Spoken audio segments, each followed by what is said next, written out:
Welcome to Shukan interiors. આજે છે આપણો 4BHK હાઉસ ટૂરનો સેકન્ડ એપિસોડ. આપણે પહેલા એપિસોડની અંદર મેઇન એન્ટ્રન્સ અને ફોયરની વાત કરી. આજે આપણે લિવિંગ રૂમ વિશે ડિટેલમાં સમજવા જઈ રહ્યા છીએ. તો જેવા આપણે ફોયરમાંથી એન્ટર થઈએ તો સૌથી સામે આપણું મંદિર આવે છે.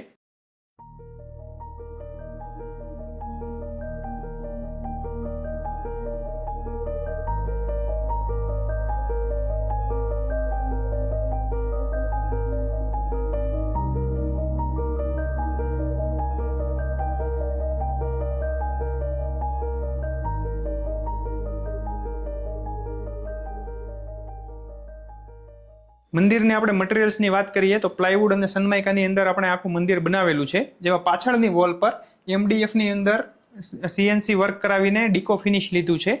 અને આ વુડન કાર્વિંગની ડિઝાઇન બનાવવા માટે આપણે સાગના લાકડાનો યુઝ કરેલો છે.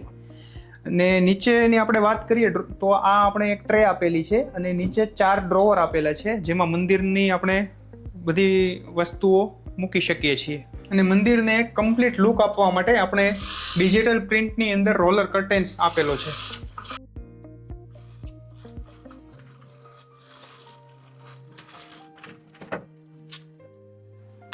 અને આ છે આપણી મેઇન ટીવી વોલ, જેમાં આપણે 2x4ની ટાઇલ્સથી આખી દિવાલ કવર કરેલી છે.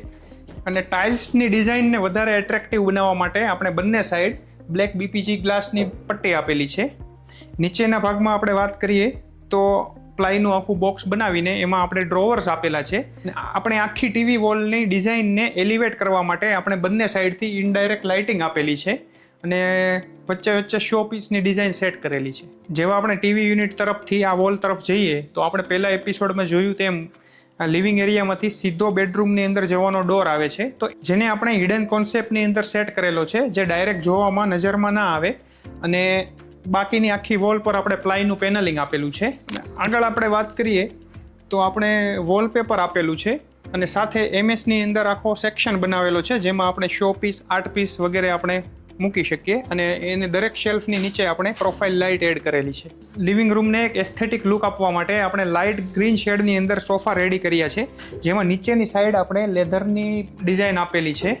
સોફાની એક્ઝેક્ટ પાછળ આપણે લાઇટ ગ્રે શેડની અંદર કર્ટેન્સ લીધા છે, જેમાં આપણે VNJ કંપનીનું એકદમ પ્રીમિયમ ફેબ્રિક યુઝ કરેલું છે.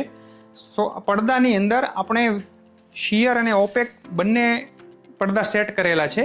જો આમાં એક ધ્યાન રાખવા જેવી બાબત એ છે કે જો તમે તમારા પ્રોજેક્ટની અંદર શિયર અને ઓપેક બંને કર્ટેન્સ યુઝ કરવા માંગતા હોય તો તમારે સિંગલ કર્ટેન માટે 4 થી 5 ઇંચ જગ્યા ઇનફ હોય છે. પણ ડબલ કર્ટેન્સનું પ્લાનિંગ જો તમે કરી રહ્યા હોય તો મિનિમમ 8 થી 9 ઇંચ જગ્યા છોડવી જરૂરી છે.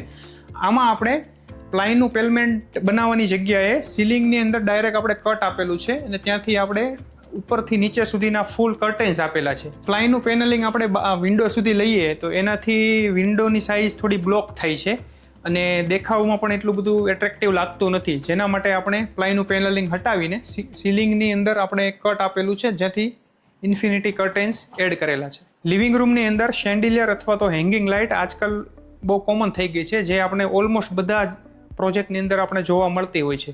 આમાં આપણે કંઈક યુનિક કરવા માટે આપણે શેન્ડિલિયરની જગ્યા પર સીલિંગમાં આપણે કટ આઉટ આપેલું છે, જેમાં આપણે બ્લેક BPG ગ્લાસ ઇન્સ્ટોલ કરેલો છે, જે આખા લિવિંગ રૂમની ડેપ્થ વધારે છે અને એક ઇન્ફિનિટી લુક આપે છે. અને આ છે આપણું 4BHK ફ્લેટનું કિચન, કે જેને આ વિશે ડિટેલમાં આપણે નેક્સ્ટ એપિસોડમાં ડિસ્કસ કરીશું. જો તમને આવી જ house tour, interior design ideas, budget planning, material guide અને રિયલ ઇન્ટિરિયર પ્રોજેક્ટ્સ જોવાનું પસંદ હોય તો આજે જ અમારી ચેનલને સબસ્ક્રાઈબ કરો અને બેલ આઇકન દબાવો, જેનાથી અમારી આગળની આવનારી વિડીયોઝ તમે સૌથી પહેલાં જોઈ શકો.